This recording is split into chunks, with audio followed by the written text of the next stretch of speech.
જય કાળુ બાપુ હરનું સારું કરે એવી શુભેચ્છા કરું છું. તો આજે તો જો વાડીએથી સરસ મજાનો પાલક લાવ્યા છે, મસ્તીનો જો તાજો. તો આજે આપણે પાલકની ભાજી બનાવવાની છે. તો કેટલા જણાને પાલકની ભાજી ભાવે છે એ કોમેન્ટમાં કહેજો અને વિડીયોમાં બના રહેજો. સરસ મજાની ધોઈ નાખી છે. હવે આપણે જો આવા કુણા હોય ને પાન આને કટ કરવાનું શરૂ કરી દેવી.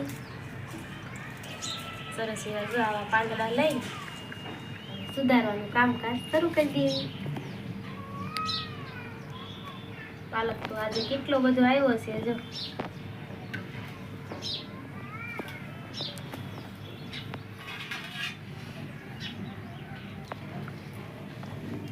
તો જો આપણે અસલ આવા કુણા પાન લઈ લીધા છે પાલકના, એટલે આને આમ કટિંગ કામ કરવાનું શરૂ કરી દેવી.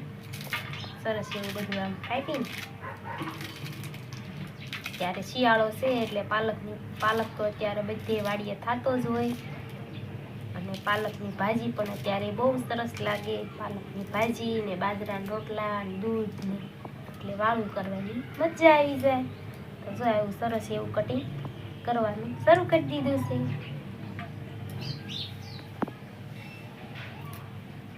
આવા જો બહુ મોટા પાન હોય, પાંદડા લઈને કટિંગ કામ શરૂ કરવાનું.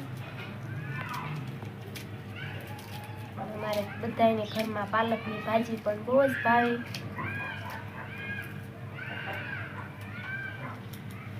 તો આવી રીતે આપણે બધું કટિંગ કરી નાખવી. જો આવું સરસ એવું કુણા પાંદડા છે એટલે વાંધો ન આવે.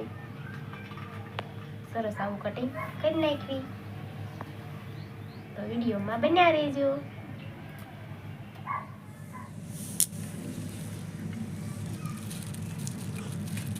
તો આપણે જો સરસ એવું કટિંગ પાલકનું કરી નાખ્યું છે મસ્ત મજાનું.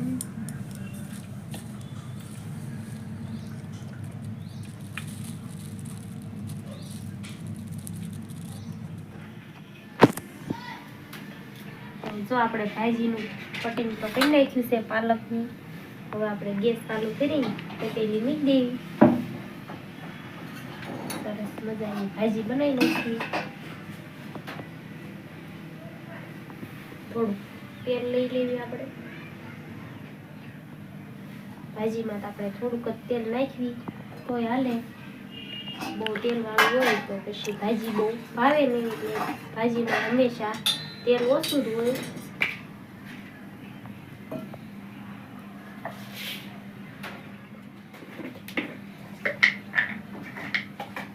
તેલ ગરમ થઈ જાય, તેલ ગરમ થવા દઈશું.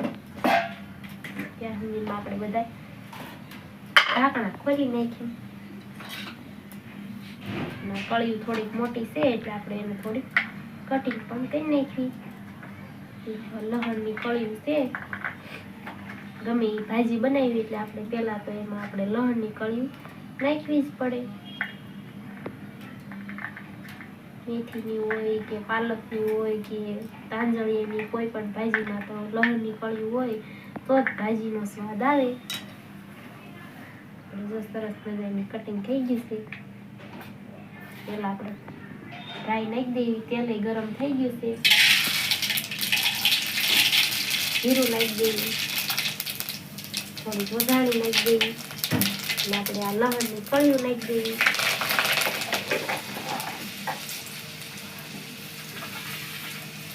પાલક તો આપણે ધોયેલો જ હતો, પણ તોય આપણે પાછો થોડો ધોઈ નાખી.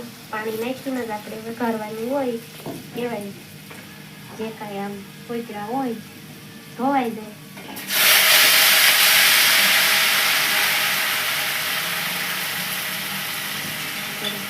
ધોઈ વઘારી તો કોઈ ઝીણી લસી હોય એ બધી ધોવાઈ જાય.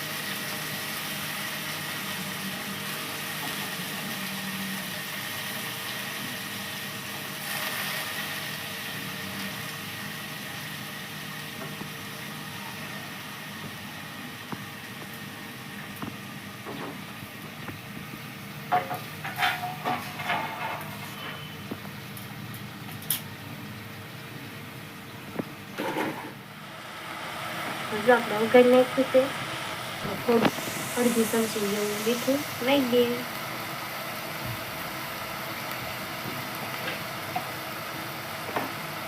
મીઠું નાખી થોડીક આપણે અડધી ચમચી હળદર નાખી દઈએ. બધું હલાવી નાખ્યું સરસ.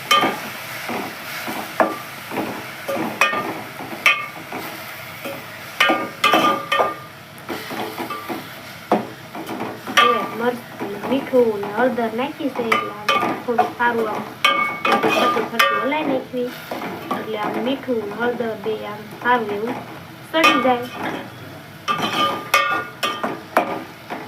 સરસ એવું. હવે આપણે 2 મિનિટ ઢાંકી દેવી.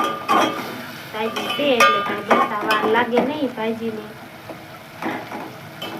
બધું પાણી છે એ બળી જાય એટલે આપણે ભાજી થઈ જાય.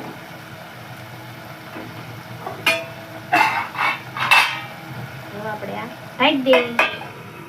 ઢાંકીને ગેસ ધીમો કરીને આપણે ધીમા ઓલે સડવા દઈશું. બધું જ પાણી પડી જાય. આપણે જો 2 મિનિટ થઈ ગઈ છે જોઈ લેવી. જો બધું જ પાણી બળી ગયું છે. ફરી વખત આપણે આ હલાવી નાખ્યું. બધું જ પાણી બળી ગયું છે. ભાજી પણ બની ગઈ છે. પાલકની ભાજી છે. કોઈ પણ ભાજી હોય એમાં કઈ લાલ મરચું તો નાખવાનું ન હોય. લસણની કળિયું ને બધું નાખ્યું હોય એટલે ભાવતું હોય તો લાલ મરચું પણ નખાય. જો વિડીયો સારો લાગ્યો હોય તો લાઈક કરો, સબસ્ક્રાઈબ કરો, બેલ આઇકન દબાવવાનું ભૂલતા નહીં. જો સરસ મજાની એમ કહેવાય સડી ગઈ છે. તો તેલ પણ છૂટું વતન પડી ગયું છે. હવે આપણે આને ગેસ બંધ કરી દઈએ. હવે આપણે આને નીચે ઉતારી લઈએ.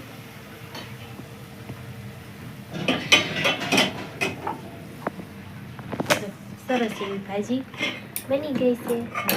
પાલકની ભાજી કહેવાય એમ કહેવાય.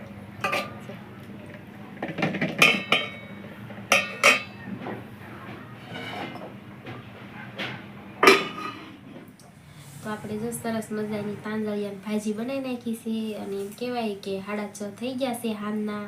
તો આપણે જો વાળુનું તૈયાર થઈ ગયું છે. તો જો સરસ મજાના ઘઉંના રોટલા છે. પછી જો આ ભાજી છે. પછી જો દૂધ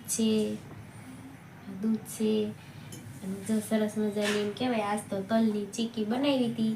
તો જો સરસ મજાની તલની ચીક્કી છે. તો હાલો બધાય વાળું કરવા. જો વિડીયો સારો લાગ્યો હોય તો લાઈક કરો, સબસ્ક્રાઈબ કરો અને બેલ આઇકન દબાવવાનું ભૂલતા નહીં.